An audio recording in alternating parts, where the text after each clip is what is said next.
The kitchen clock read 11:47 p.m. when Vanessa finally stumbled through our farmhouse door, her heels clicking against the worn hardwood like a death march. I sat at the old oak table, nursing my third cup of coffee and pretending to read a carpentry magazine. The irony wasn't lost on me. Here I was, learning about building things while my marriage crumbled around me. Before we dive deeper into this story, I have one small request. Please subscribe, drop a like, comment, and hit that hype button to boost this channel so more people can discover these incredible Reddit stories. Jack? Her voice cut through the silence like a rusty blade. We need to talk? I looked up from an article about mortise and tenon joints, taking in my wife of 12 years. Vanessa had always been beautiful in that sharp, ambitious way that made men stumble over themselves. Tonight, though, she looked different. Predatory. Her blonde hair was perfectly styled despite the late hour, her makeup flawless. Nobody looked that put together after a night of showing houses to clients. Sure thing, honey. How were those late-night property viewings? I kept my voice level, almost bored. Years of dealing with difficult contractors had taught me the value of staying calm when someone was spoiling for a fight. She didn't even flinch at the sarcasm. Instead, she reached into her designer purse and pulled out a manila envelope, thick with legal documents. The sound it made hitting the table was like a judge's gavel. I want a divorce. I nodded slowly, as if she'd just told me it might rain tomorrow. Okay, that all? Her perfectly sculpted eyebrows shot up. She'd expected tears, maybe begging. Instead, I turned the page of my magazine. That's not all. Her voice dropped to that dangerous whisper she used when she was about to deliver what she thought was a killing blow. I want the house. Mom's house, Jack. The one she left you. Now I looked up. My mother's farmhouse. The place where I'd learned to swing a hammer, where she'd taught me that a man's worth wasn't measured by his bank account, but by the quality of his work and the strength of his word. The house Vanessa had always resented because it represented everything she wasn't. Authentic, weathered, real. That's interesting, I said, closing the magazine. Any particular reason you think you're entitled to my inheritance? She leaned forward, her green eyes glittering with something that might have been excitement. Because if you don't sign it over to me, I'll take the kids. I'll tell the judge you're an unfit father. I'll destroy you in court, Jack. I'll make sure you never see Emma and Tyler again. The threat hung in the air between us like smoke from a house fire. Emma, my 13-year-old daughter who shared my love of old movies and terrible jokes. Tyler, my 10-year-old son who helped me fix things around the house every weekend, his small hands steady as he held screws while I worked. Except they weren't really my kids, were they? I'd suspected for months, maybe years. Little things that didn't add up. The way Emma's eyes were green like her mother's, not brown like mine. The way Tyler had Luke Merrill's athletic build and that same cocky smile. The Christmas DNA kit Vanessa had bought for fun and then thrown away when the kids showed interest. The same DNA kit I'd fished out of the trash 2 days ago. You know what, Vanessa?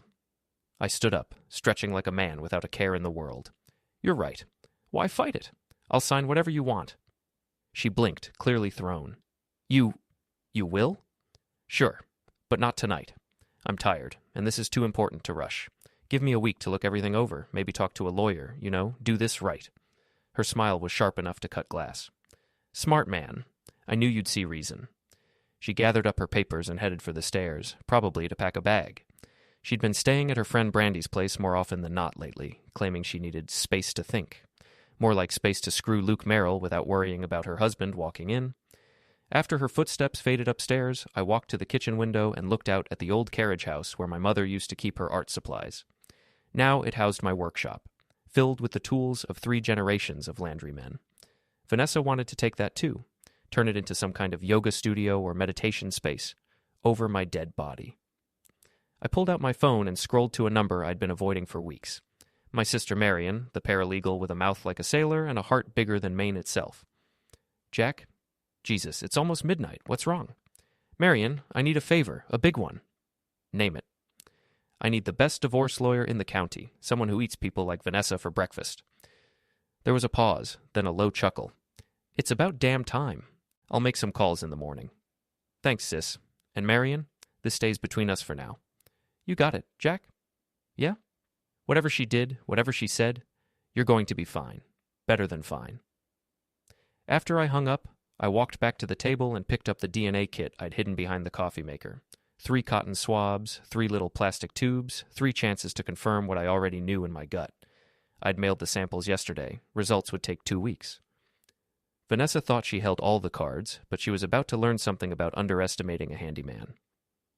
We're pretty good at taking things apart and putting them back together, sometimes in completely different ways. 2 weeks later, I was replacing the rotten boards on Mrs. Henderson's front porch when my phone buzzed with an email from the DNA testing company.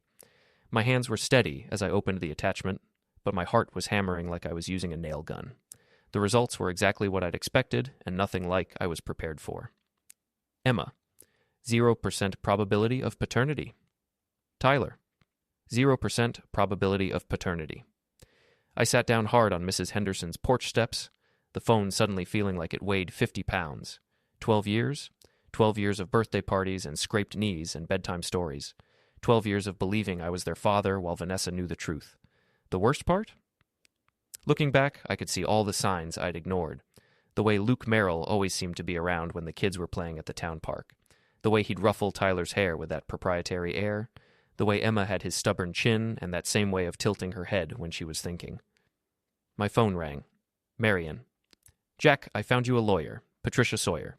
She's tough as nails and she hates cheaters. Can you meet her this afternoon? Marian, I said, my voice sounding strange even to my own ears. I need to tell you something, but not over the phone. Can you come over tonight? Of course. Jack, you're scaring me. Good. I'm scared too. I finished Mrs. Henderson's porch on autopilot, my mind spinning with possibilities. Vanessa had built her entire divorce strategy around taking the kids away from me. But what happened when she found out I wasn't their father? What happened when Luke Merrill, successful businessman, pillar of the community, serial cheater, discovered he was on the hook for child support? That evening, I showed Marian the DNA results in my workshop, surrounded by the smell of sawdust and motor oil.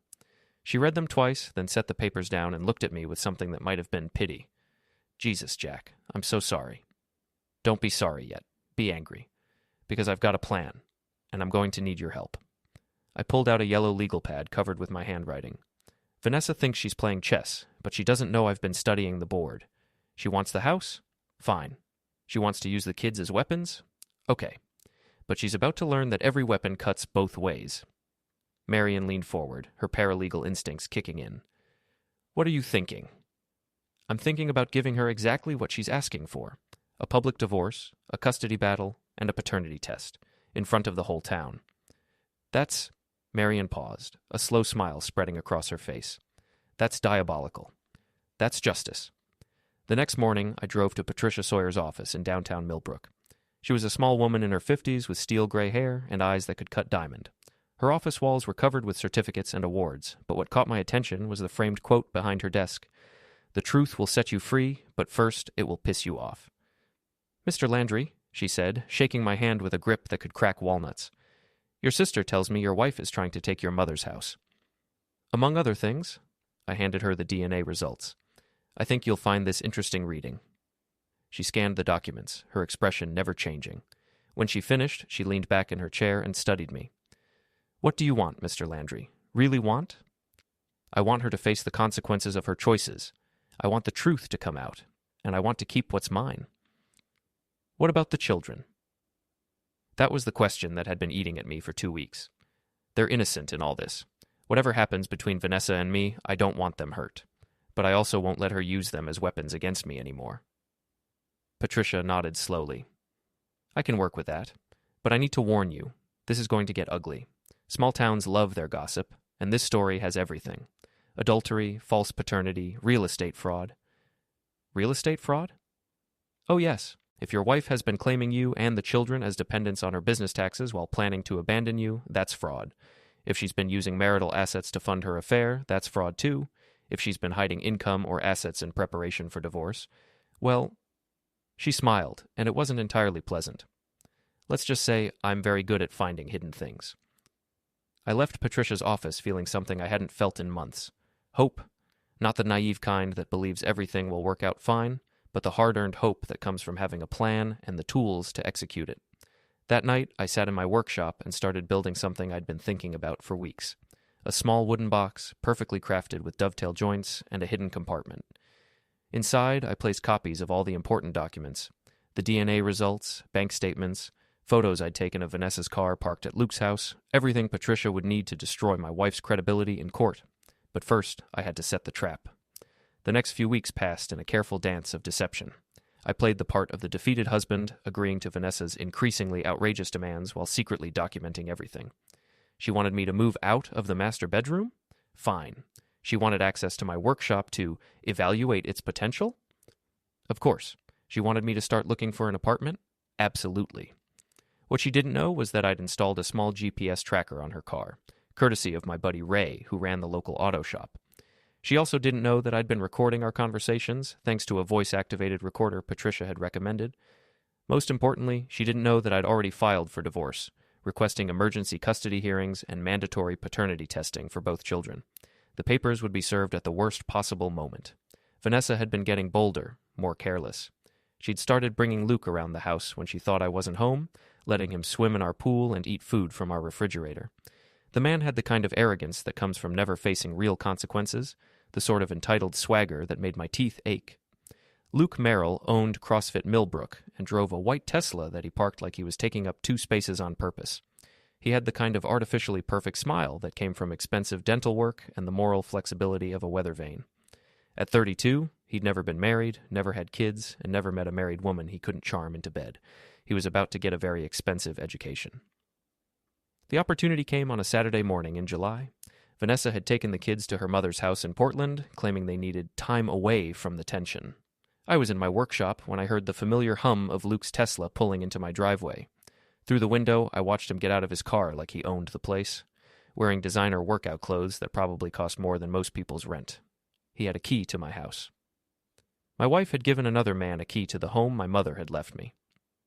I waited until he'd been inside for about 10 minutes, then walked through the front door like I'd forgotten something. "Oh, hey there, Luke." I kept my voice friendly, surprised. "Didn't expect to see you here." He was standing in my kitchen, drinking my coffee from my favorite mug. The one Emma had made me for Father's Day 3 years ago, painted with wonky letters that spelled "World's Best Dad." "Jack, hey man. Vanessa asked me to check on the house while you guys were, working things out." "That's thoughtful of her. And you?" I walked to the refrigerator and pulled out a beer, popping it open with the bottle opener mounted on the side. "Want one? We should talk." He looked uncomfortable for the first time since I'd known him. "Actually, I should probably get going. Got clients this afternoon." "Come on, Luke. Man to man. I think we both know what's going on here." I sat down at the kitchen table, the same one where Vanessa had delivered her ultimatum. Luke remained standing, his posture tense like he was ready to run or fight. "Look, Jack, I don't know what Vanessa's told you, but she told me she wants a divorce. She told me she wants the house. She told me she's going to take my kids away." I took a long pull from my beer, watching him over the bottle. "What she didn't tell me is how long you two have been sleeping together." His face went red, then pale. "I don't know what you're talking about." "Sure you do. It's okay, Luke. I'm not going to take a swing at you or anything. I'm too old for that kind of drama." I gestured to the chair across from me. "Sit down. Let's talk about the future." He sat, wary as a cat, in a room full of rocking chairs. "Here's the thing," I continued, my voice conversational. "Vanessa seems to think she's going to walk away from this marriage with everything she wants. The house, the kids, a fresh start with you. But there's something she doesn't know. Something you don't know either." "What's that?" I reached into my shirt pocket and pulled out a folded piece of paper. The DNA results. I set it on the table between us, but didn't unfold it. "Those kids she's planning to take away from me? Turns out they're not mine. Haven't been for quite a while, if you know what I mean." Luke's face went through about 6 different expressions in the space of 3 seconds. Confusion, understanding, fear, anger, and finally something that looked like panic. That's not possible." "Oh, it's possible. It's documented. It's legally verified." I unfolded the paper and slid it across to him. "Congratulations, Luke. You're a father." He read the results twice, his hands shaking slightly. When he looked up, his perfect smile was nowhere to be found. "This doesn't prove anything. These could be fake." "They could be, but they're not. And in about 3 days, when Vanessa gets served with divorce papers requesting mandatory paternity testing, we'll have court-ordered proof." I finished my beer and set the bottle down with a soft clink. "Child support for 2 kids, Luke. Private school tuition. Medical bills. College funds. Hope your CrossFit business is doing well." He stood up so fast his chair nearly tipped over. "You can't do this. This is entrapment or something." Actually, it's just the truth. Something you and my wife should have considered before you decided to blow up my life. I stood too, but slowly, calmly. Don't worry, though. I'm not unreasonable. I'm sure we can work something out. What do you mean? Well, Vanessa wants the house, but she's going to have a hard time affording it on a real estate agent's salary, especially once her reputation takes a hit. You, on the other hand, are about to have some significant new expenses. Maybe you two should pool your resources. Luke was backing toward the door now, his face the color of old newspaper. This is insane. You're insane. No, Luke. I'm just a guy who's tired of being played for a fool. But here's the really beautiful part. I don't have to do anything else. The truth is, going to do all the work for me. After he left, I sat in my kitchen for a long time, looking at that Father's Day mug. The kids I'd raised, loved, worried about, cheered for at soccer games and school plays. They weren't biologically mine. But Luke Merrill, who'd been content to let me pay for their food and clothes and education while he screwed their mother, was about to discover that biology came with a price tag. My phone buzzed with a text from Patricia. Papers served Monday morning. You ready for this? I typed back, let's burn it down. Monday morning arrived with the kind of crisp autumn air that made everything seem possible. I was replacing a broken window at the Hendersons' house when my phone rang. Patricia. It's done. She's been served. How did she take it? About as well as you'd expect. She's demanding an emergency meeting this afternoon.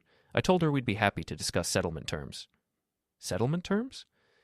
Oh, she doesn't want a settlement, Jack. She wants to threaten us. She thinks she can intimidate you into dropping the paternity testing.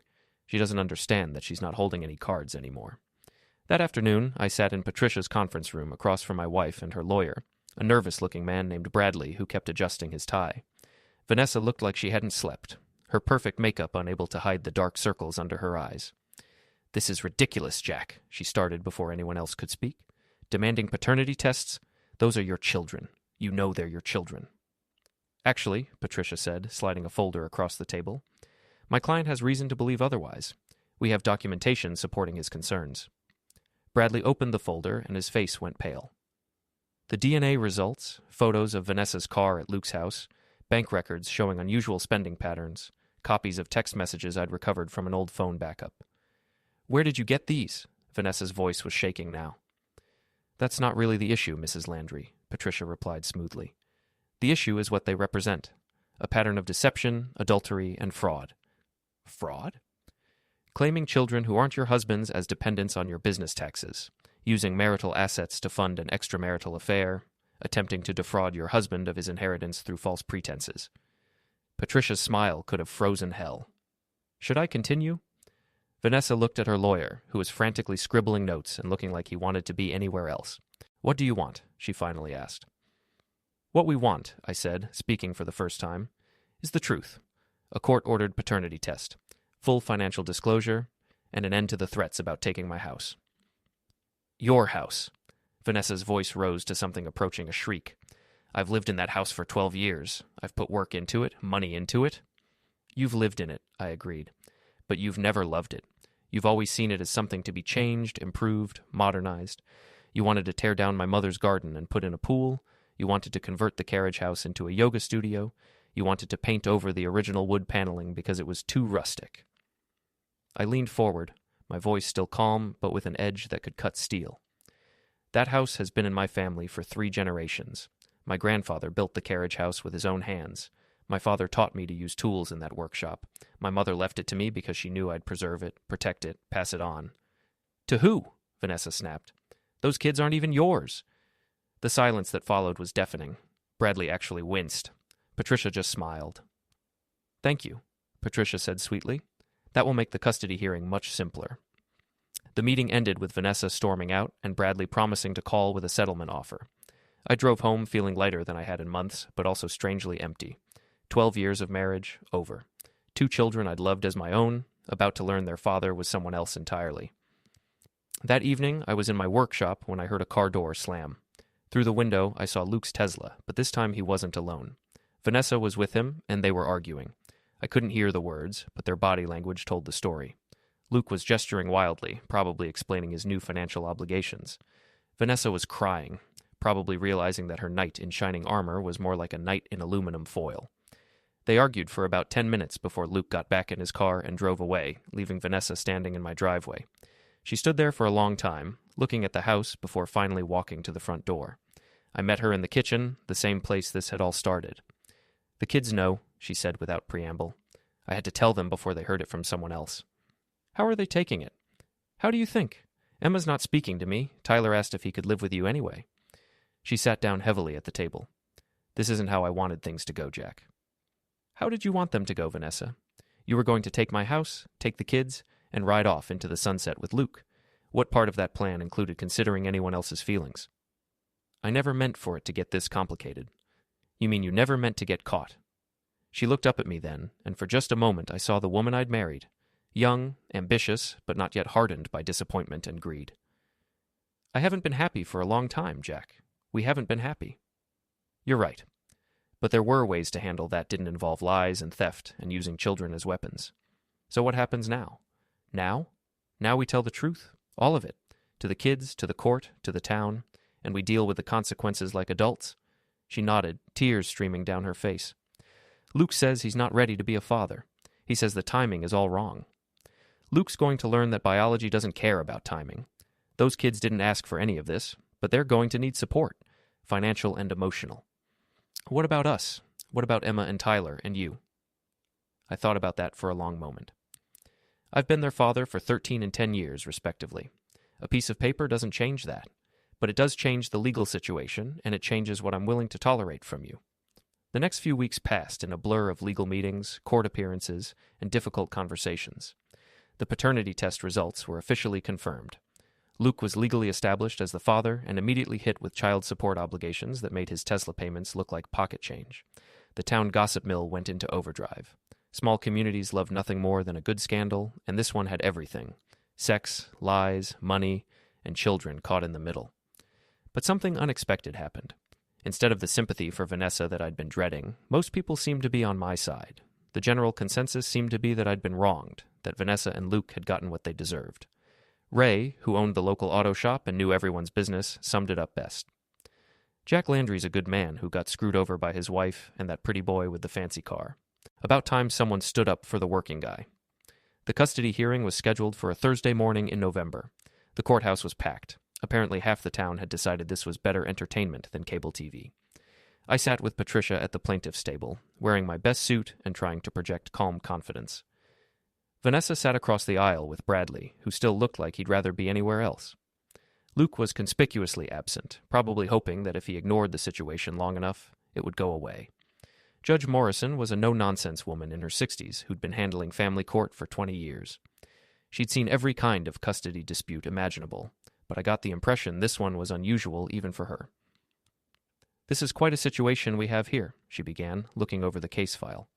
"Mr. Landry, you're seeking to maintain custody of children who are not biologically yours, while Mrs. Landry is seeking to remove them from your care despite the fact that you've been their primary father figure for their entire lives." "That's correct, Your Honor," Patricia replied. "My client has been these children's father in every way that matters. He's supported them financially, emotionally, and practically for their entire lives. The biological father, Mr. Luke Merrill, has shown no interest in taking responsibility for his children. Where is Mr. Merrill today?"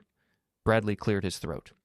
"Your Honor, my client's associate was unable to attend due to business obligations." Judge Morrison's expression could have frozen lava. "Business obligations? He has 2 children whose custody is being determined today, and he has business obligations? Perhaps we could reschedule—" "No."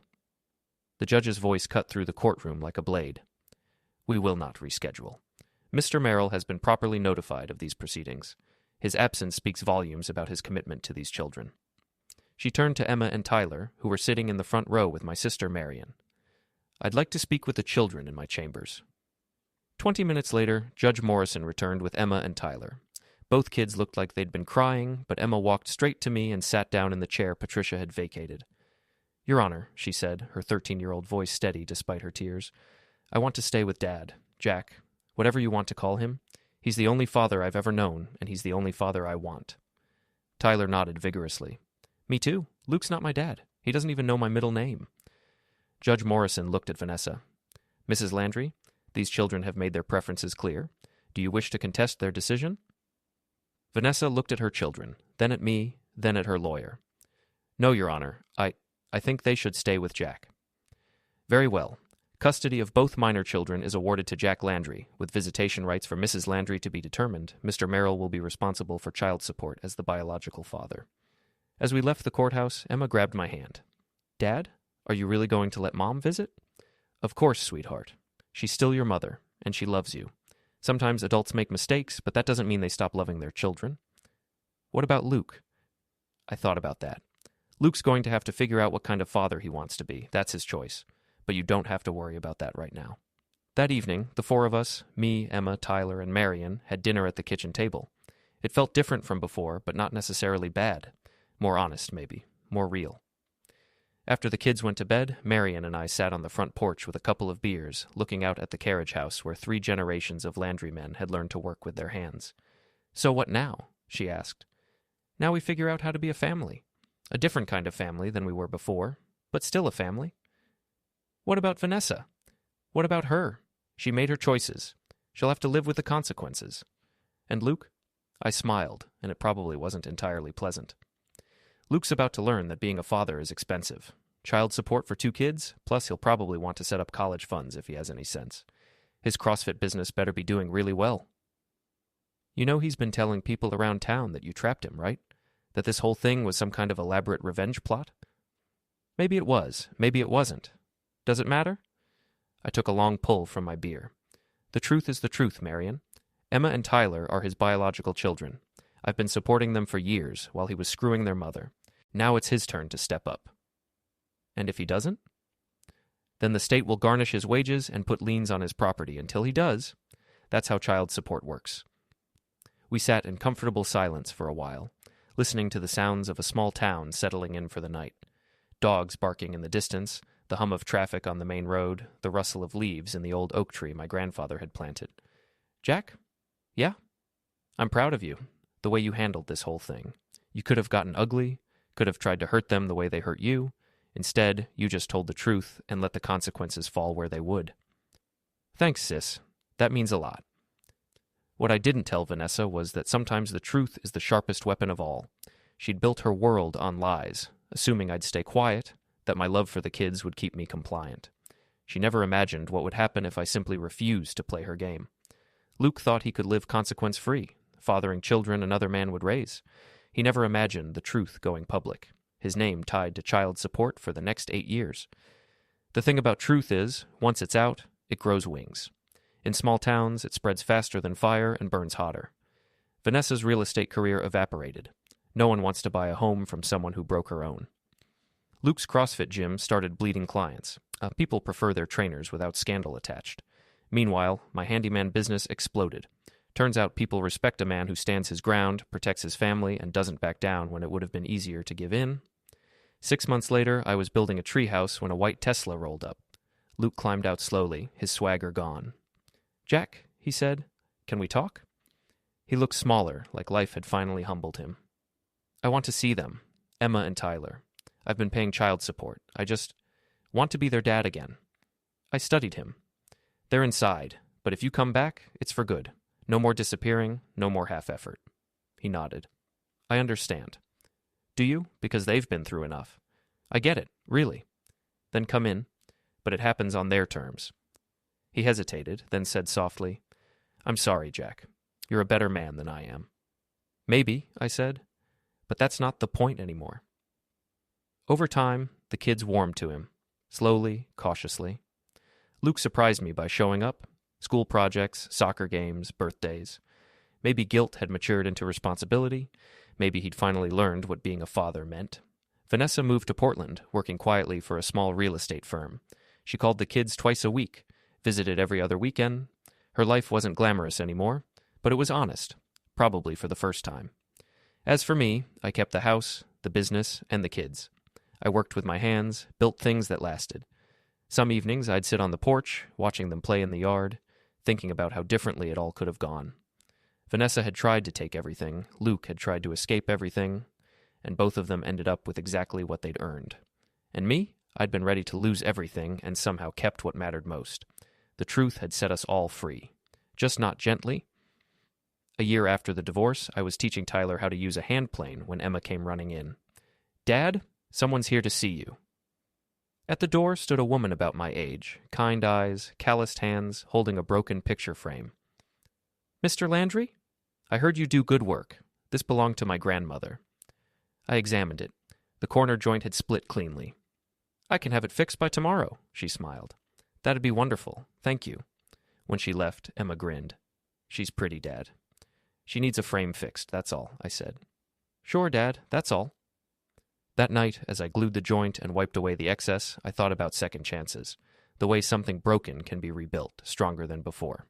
Fixing the frame was simple, but I took my time anyway. Because when someone trusts you with something fragile, you treat it with care. You put it back together better than they expected. That's a good way to fix things. And, I realized, maybe it's a good way to live, too. The end. Don't forget to hit like, subscribe, and turn on the bell so you don't miss the next story. Write in the comments from which city you are watching.